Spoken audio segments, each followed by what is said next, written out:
इस तफसीली जायजे में खुश आमदीद। आज हम एक ऐसी कहानी पर बात करने वाले हैं जहां मैदान जंग में फतह तलवारों की झनकार से नहीं बल्कि एक ज़बरदस्त हिकमत अमली से हासिल की गई। जी हां, हम बात कर रहे हैं ग़ज़वा बनी लिहान की। ये एक ऐसी मुहिम थी जिसने ताकत और इंसाफ का बेहतरीन मुजाहरा करते हुए बग़ैर एक कतरा खून बहाए अपने तमाम मक़ासद हासिल कर लिए। अब ज़रा सोचिए, क्या वाकई तलवार उठाए बग़ैर कोई फ़ौजी कामयाबी हासिल की जा सकती है? जब भी हम किसी फ़ौजी मुहिम का सोचते हैं तो फ़ौरन दिमाग में आमने सामने की लड़ाई और जानी नुकसान का ख्याल आता है ना? लेकिन क्या ऐसा मुमकिन है कि कोई फ़ौज आगे बढ़े, दुश्मन को शिकस्त दे और तलवार निकालने की नौबत ही ना आए? यही तो आज की इस वजाहत का असल मौजू है कि नफ्सियाती दबाव और स्ट्रेटेजिक डेटरेंस आखिर कितनी ताकतवर चीज़ हो सकती है। तो चलिए सीधा पॉइंट पर आते हैं। बुनियादी तारीखी हक़ाइक़ के मुताबिक ये मुहिम 6 हिजरी में हिजाज़ के इलाके में पेश आई। ये वो इलाका था जहाँ कबीला बनी लिहान आबाद था। इस मुहिम की क़यादत खुद हज़रत मोहम्मद सल्लल्लाहु अलैहि वसल्लम ने फरमाई। लेकिन यहाँ एक सवाल ये पैदा होता है कि आखिर इस फ़ौजी कार्रवाई की नौबत क्यों आई? इसे मुकम्मल तौर पर समझने के लिए हमें थोड़ा सा पीछे जाना होगा। पहला हिस्सा, वाक़या रुजी, इस मुहिम का पस मंज़र।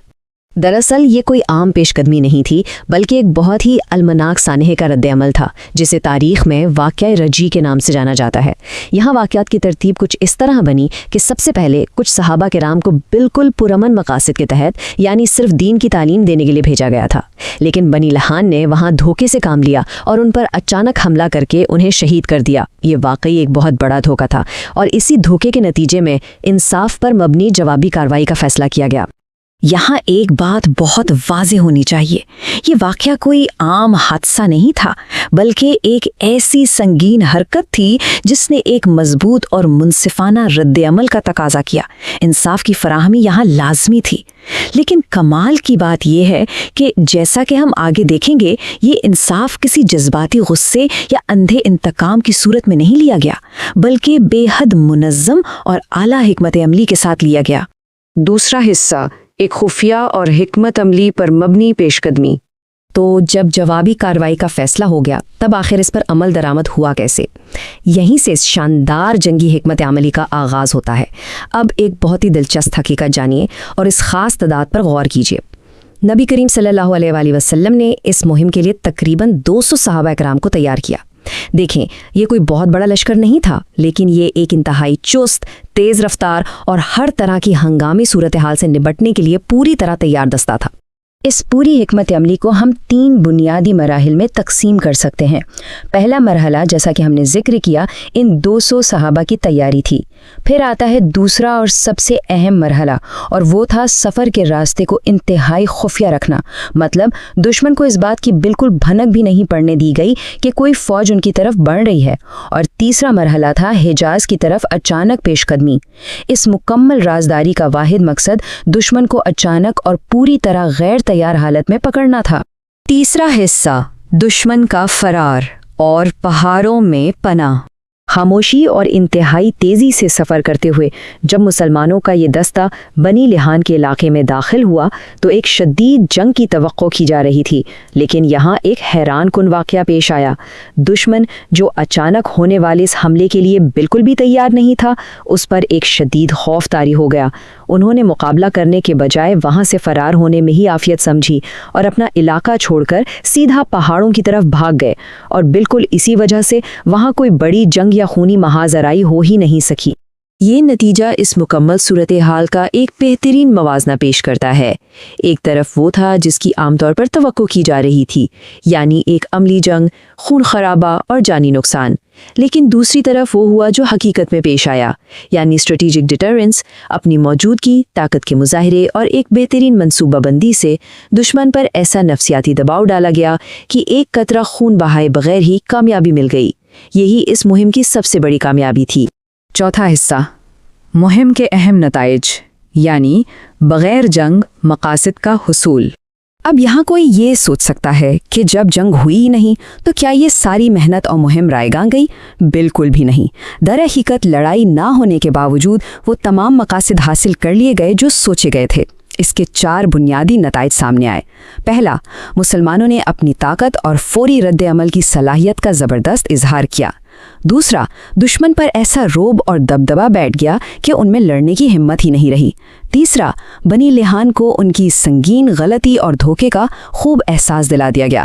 اور چوتھا اور شاید سب سے اہم نتیجہ یہ تھا کہ پورے خطے کے دوسرے دشمنوں کو ایک واضح پیغام مل گیا کہ کسی بھی قسم کی سازش یا دھوکے کا منہ توڑ جواب لازمی دیا جائے گا۔ 5واں حصہ، اسٹریٹجک حکمت اسباق، یعنی ہمیں اس سے کیا سیکھ ملتی ہے۔